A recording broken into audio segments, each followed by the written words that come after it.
قبر میں مردے کے اوپر عذاب ہو رہا ہو یا وہ بہترین نیند سو رہا ہو، لیکن جب کوئی بندہ اس کی قبر پہ جاتا ہے اور جا کر اس کے لیے دعائے مغفرت کرتا ہے یا اس کو سلام کرتا ہے، تو بس اس کو یوں سمجھ لیں کہ حضور صلی اللہ تعالیٰ علیہ وسلم جنگ بدر میں، جنگ ہوئی ہے نا، جنگ بدر اسلام کی پہلی جنگ، تو جنگ بدر سے واپس آ رہے تھے، تو جو مشرکین تھے نا ان کو ایک گڑھے کے اندر ڈال دیا گیا، اور وہ کچھ کفار مشرکین گڑھے کے اندر پڑے ہوئے تھے۔ آقا علیہ السلام جیسے ہی گزرے تو آپ نے کہا، فرمایا کہ ان گڈھے والوں پہ اللہ کی لعنت ہو، ان گڈھے والوں پہ اللہ کی لعنت ہو۔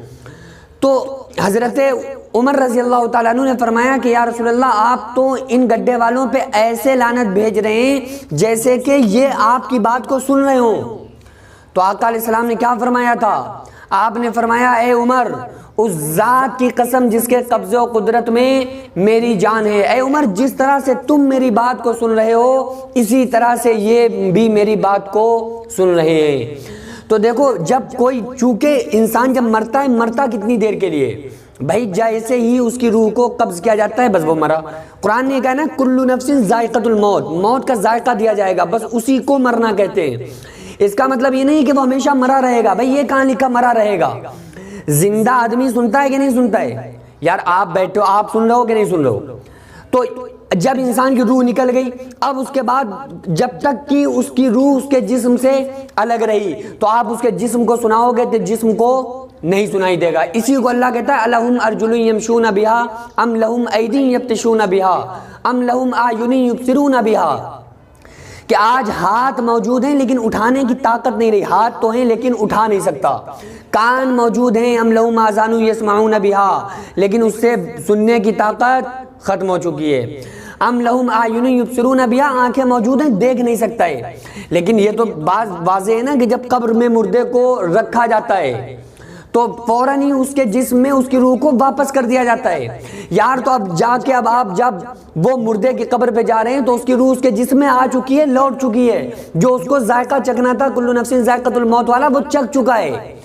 تو اب جب آپ اس کو سلام کریں گے، اور یہ اچھا ہے بھی نا، السلام علیکم یا اہل القبور کیوں کہا جاتا ہے؟ یعنی تم پر سلام کیوں ہے قبر والوں؟ تو قبر میں وہ فرشتے جو عذاب و ثواب والے ہوں ان پر، اور اس مردے پر جو قبر کے اندر موجود ہے، تو وہ سنتا ہے۔ لیکن بعض مردے جو خطرناک سزاؤں میں ملوث ہوتے ہیں اور فرشتے ان کے اوپر سخت کارروائی کر رہے ہوتے ہیں، تو وہ ان کو خیال نہیں رہتا کہ کون آیا ہے کیا ہے، حالانکہ پہچان رہے ہوتے ہیں۔ بھائی اس کو یوں سمجھ لیں کہ قیامت کے دن جو ہوگا نا، بڑا خطرناک دن ہوگا۔ اس دن ہر شخص ایک دوسرے کو پہچان رہا ہوگا کہ یہ میرا بھائی ہے، یہ میرا بیٹا ہے، یہ میری ماں ہے، لیکن ایسے بن جائیں گے جیسے پہچانا ہی نہیں، ایسے بن جائیں گے، ان اپنے نفسا نفسی کے عالم میں ایسے پھنسے ہوں گے کہ وہ کوئی کسی کی طرف دھیان نہیں دے رہا ہوگا۔ تو پہچان رہے ہوں گے لیکن پہچان کے ان پہچان کر رہے ہوں گے، دیکھ کے سنی انسنی کر رہے ہوں گے، یہ کہتے ہیں نا سنی انسنی کرنا، تو بس وہ سنی انسنی کر رہے ہوں گے، کیونکہ یار اسے اپنی نفسا نفسی کے عالم میں پھنسا ہوا ہے، وہ تمہاری طرف غور کرے گا کہ تم میرے کون ہو کیا ہو، حالانکہ پہچاننا ہوگا۔ اسی طرح سے قبر پہ جب کوئی بندہ جاتا ہے وہ پہچانتا ہے، اور وہ جو آپ پڑھیں گے اس کو دعائے مغفرت کریں گے، اس کو اجر بھی ملے گا، ثواب بھی وہ پاتا ہے، اور اگر عذاب میں ہوتا ہے تو عذاب میں تخفیف بھی اس کے کی جاتی ہے۔